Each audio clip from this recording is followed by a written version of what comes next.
থেকে আসার পথে কিছু যাত্রী নিয়ে আসছিলাম ব্রিজের টুলের গোড়ায় পটুয়াখালী।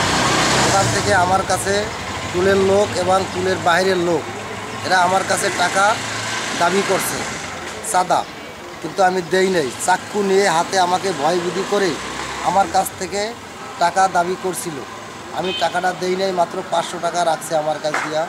টুলের লোকজনকে বলছি, এই যে বাসার ভাইকে, সে কোনো পদক্ষেপ নেয়নি। সে বলে এটা আমার দায়িত্ব না। টোল প্লাজায় ভুক্তভোগী এই যে ভাই, উনি আমতলী থেকে পটুয়াখালী টোল পাড়িয়ে আসার সময় ওনাকে টোলের কিছু লোক এবং বাইরের লোক ওনার কাছে কিছু চাঁদা চায়। তখন উনি চাঁদা দিতে অস্বীকার হলে ওনাকে চাক্কু দিয়ে ভয়ভীতি দেখায়। তখন উনি 500 টাকা দিয়ে আসেন। উক্ত ঘটনাটি উনি টোল প্লাজার ইজরাদার আবুল বশারকে জানানোর পরে উনি এটার কোনো প্রতিকার করে নাই। সেই ভুক্তভোগীর সাক্ষাৎকার নিলাম আজকে।